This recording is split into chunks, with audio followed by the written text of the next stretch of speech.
Hello friends, welcome to అమ్మ నేర్పిన వంటలు. ఈరోజు అమ్మ చేతి కమ్మనైన అమృతం లాంటి పరమాన్నం వీడియో, పూర్తి వీడియో అమ్మ నేర్పిన వంటల్లో అప్లోడ్ చేసాము. తప్పకుండా చూడండి. దీన్ని మన తెలుగింటి సాంప్రదాయ వంటకం అనే చెప్పుకోవాలి. మన ఇళ్ళల్లో ఏ పండగలు పబ్బాలైనా కూడా దీన్ని ప్రత్యేకంగా దేవుడికి సమర్పిస్తూ ఉంటాము.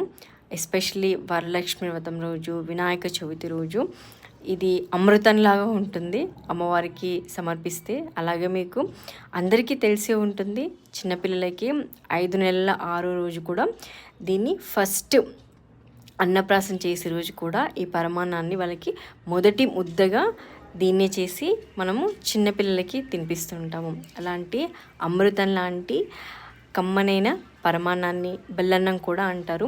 మీరు కూడా తప్పకుండా ట్రై చేయండి. ప్రొసీజర్ చాలా సింపుల్గా ఉంటుంది, బట్ టేస్ట్ మాత్రం అమోఘం. Thank you.